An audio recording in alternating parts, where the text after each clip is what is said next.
Shri T K Rajmohan കൂടി telephone ലൈനിലുണ്ട്.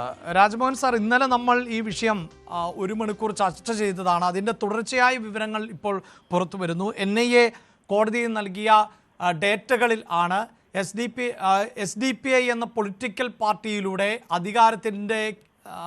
അധികാരത്തിലേക്ക് എത്തുക, ഒരു രാഷ്ട്രീയ മുഖമാക്കി മുന്നിൽ നിർത്തിക്കൊണ്ട് വളർത്തിക്കൊണ്ടുവരിക, അങ്ങനെ ഭരണഘടനയടക്കം പൊളിച്ചെഴുതുക, ഇസ്ലാമികമായ ആശയധാരയിൽ അധിഷ്ഠിതമാകുന്ന ഒരു ഭരണഘടന രാജ്യത്ത് ഉണ്ടാക്കുക. ഇതൊക്കെയായിരുന്നു, അങ്ങനെ വിപുലമായ ഒരു ലക്ഷ്യമായിരുന്നു പോപ്പുലർ ഫ്രണ്ട് മുന്നോട്ട് വെച്ചത് എന്ന് ഇപ്പോൾ പുറത്തു വരുന്ന വിവരങ്ങളിലൂടെ. തീർച്ചയായിട്ടും അഭിലാഷ്, അതിൽ പ്രധാനം നമ്മൾ ചിന്തിക്കേണ്ട വിഷയം, ഈ PFI ബാൻ ചെയ്ത് കഴിയുമ്പോൾ സ്വാഭാവികമായിട്ടും PFIയിലുള്ള എല്ലാ ആൾക്കാരും SDPIയിലേക്ക് ചേക്കേറിയിരിക്കുകയാണ്.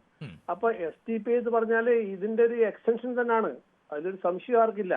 അപ്പൊ SDPI പക്ഷെ ഓർഗനൈസ്ഡ് ആയ ഒരു പൊളിറ്റിക്കൽ പാർട്ടിയാണ്, രജിസ്റ്റേർഡ് പൊളിറ്റിക്കൽ പാർട്ടിയാണ്. ഇപ്പൊ രജിസ്റ്റേർഡ് പൊളിറ്റിക്കൽ പാർട്ടി ആയി കഴിഞ്ഞാൽ ചില പ്രിവിലേജുകളുണ്ട്. ആ പ്രിവിലേജുകൾ ഇപ്പം PFIക്കാർ ഉപയോഗിക്കുകയാണ്, അത്രേ ഉള്ളൂ. അപ്പൊ ഇതിന് ഈ സംഘടനയിൽപ്പെട്ട ആൾക്കാർ ഇപ്പം നമ്മളിപ്പോ ഒരു സംഘടനയുടെ ബാൻ ചെയ്ത് കഴിഞ്ഞാൽ സ്വാഭാവികമായിട്ടും ആ ബാൻ ചെയ്ത ഓർഗനൈസേഷൻ പകരം വേറൊരു സംഘടന ഉണ്ടാക്കും.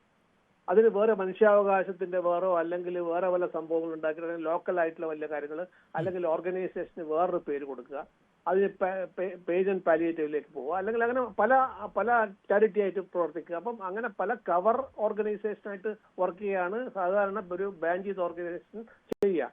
അപ്പൊ ഇവിടെ നമ്മൾ കാണുന്നത് അതിലത്തെ പല ആൾക്കാരും SDPI എന്നുള്ള പൊളിറ്റിക്കൽ പാർട്ടിക്ക് ചേക്കേറുകയാണ്.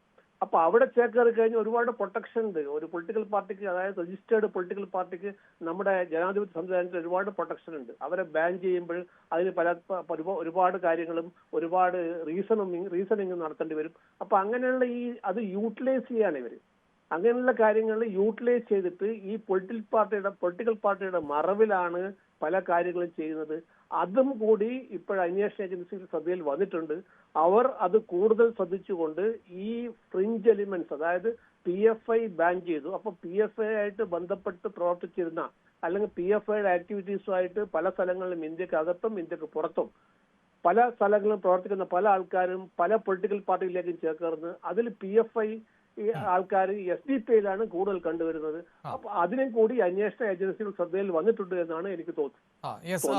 ഒപ്പം ഈ കഴിഞ്ഞ ദിവസം തന്നെ നമ്മൾ സൂചിപ്പിച്ചതാണ് PFIയുടെ സ്ലീപ്പർ സെല്ലുകൾ സജീവമാണോ എന്നുള്ളത്. ചർച്ചയിൽ പങ്കെടുത്തവർ സ്ലീപ്പർ സെല്ലുകളല്ല, സ്ലീപ്ലെസ് സെല്ലുകളാണ്, അവരിങ്ങനെ ഉണർന്നിരിക്കുകയാണ് രാത്രിയിൽ പോലും എന്നാണ് പറഞ്ഞത്. നമുക്കറിയാമല്ലോ, ഇപ്പോൾ ഇന്നലെ തന്നെ നമ്മൾ പറഞ്ഞതാണ്, ഈ സേനയിലേക്ക് അടക്കം, അതായത് വിവിധ സേനാ വിഭാഗങ്ങളിലടക്കം ഈ ആശയധാരയിലുള്ള ആളുകളെ കൂടുതലായി ഉൾക്കൊള്ളിക്കുക, അങ്ങനെ ആ സേനയുടെ ഭാഗമാവുക, അങ്ങനെ ആ സേനാ വിഭാഗങ്ങളുടെ നീക്കങ്ങളെ അടക്കം തിരിച്ചറിയുക, അങ്ങനെ എല്ലാ മേഖലയിലേക്കും കടന്നു കയറി ഒരു തരം പിടിച്ചെടുക്കൽ എന്ന് തന്നെ പറയാം. അവിടെയാണല്ലോ ഇന്നലെ നമ്മൾ ചർച്ച ചെയ്ത വിഷയങ്ങൾ, പ്രത്യേകിച്ച് ഈ പച്ചവെളിച്ചം എന്നതൊക്കെ കേരളത്തിൽ തന്നെ വലിയ തോതിൽ ചർച്ചയായി മാറിയ ഒരു സാഹചര്യം ഉണ്ടാകുന്നു, അത്തരം ചില കണ്ടെത്തലുകളിലേക്കൊക്കെ പോയത്. അപ്പോൾ അതുകൂടി എത്രത്തോളം ഗൗരവമായി കാണേണ്ടതുണ്ട്? സർക്കാർ തലത്തിൽ, സർക്കാർ സർവീസുകളിൽ, സേനാ വിഭാഗങ്ങളിൽ, തന്ത്രപ്രധാനമായ ഇടങ്ങളിൽ ഈ തീവ്ര സ്വഭാവമുള്ള ആളുകളെ ഉൾപ്പെടുത്തുക, അവർക്ക് കടന്നു കയറാനുള്ള ശ്രമങ്ങൾ തീവ്രമാക്കുക എന്നതിനെ സർക്കാരിന് ഒരുപാട് ശ്രദ്ധിക്കാനുണ്ട്. കാരണം സർക്കാർ എന്ന് പറയുന്നത് അതൊരു ജനാധിപത്യ സംവിധാനത്തിന്റെ ഭാഗമാണ്. അപ്പൊ അങ്ങനെയുള്ള സംവിധാനത്തിന്റെ ഭാഗമായിട്ട് സർക്കാർ ഇരിക്കുമ്പോൾ ആ സർക്കാരിനകത്ത് സർക്കാരിന്റെ തീരുമാനങ്ങൾ നടപ്പാക്കുന്ന സംവിധാനമാണ് വേണ്ടത്. നമ്മൾ ബേസിക് ആയിട്ട് നമ്മുടെ സംവിധാനം തന്നെ മതനിരപേക്ഷതയുള്ള ഒരു സ്ഥലമാണിത്. അപ്പൊ അതുമായി ബന്ധപ്പെട്ട് ഗവൺമെന്റിന്റെ തീരുമാനങ്ങളെ മുന്നോട്ട് പോകുമ്പോൾ അതിനെ മറികടക്കാൻ വേണ്ടി ഇത്തരത്തിലുള്ള ഇത്തരത്തിലുള്ള ഓർഗനൈസേഷൻ നമ്മുടെ ജനാധിപത്യ സംവിധാനത്തിലും നമ്മുടെ ഭരണ സംവിധാനത്തിലും ഇൻജക്ട് ചെയ്ത് കയറ്റുകയാണ്.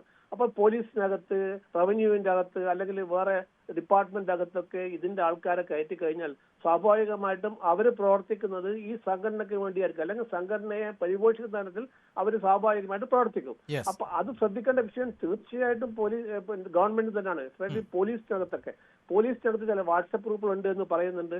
അത് സ്വാഭാവികമായിട്ടും ഇപ്പം പച്ച വെളിച്ചെന്ന് പറഞ്ഞൊരു ഗ്രൂപ്പ് ഉണ്ടായിരുന്നു. പക്ഷെ എനിക്ക് തോന്നുന്നത് പോലീസ് സംവിധാനത്തിൽ കുറെ കൂടി കണിശമായിട്ടും കർക്കശമായിട്ടും പോലീസിന്റെ തലപ്പത്തിരിക്കുന്ന ആൾക്കാർ കാര്യങ്ങളൊക്കെ ശ്രദ്ധിച്ചുകൊണ്ട് ഇത്തരത്തിലുള്ള ആൾക്കാരെ കണ്ടെത്തി മതിയായ നടപടി എടുക്കുക മാത്രമല്ല അവരെ സർവീസ് റിമൂവ് ചെയ്യണം എന്നാണ് എനിക്ക് പറയാൻ. തീർച്ചയായും അങ്ങനെ ജാഗ്രത പുലർത്തണം എന്ന് തന്നെ മുന്നറിയിപ്പ് നൽകുന്ന റിപ്പോർട്ട് ആണ് ഇപ്പോൾ NIA നൽകിയിട്ടുള്ളത്. വളരെയധികം നന്ദി ശ്രീ ടി കെ രാജ്മോഹൻ ഞങ്ങളോട് പ്രതികരിച്ചതിന്. ഒപ്പം വാർത്തയുടെ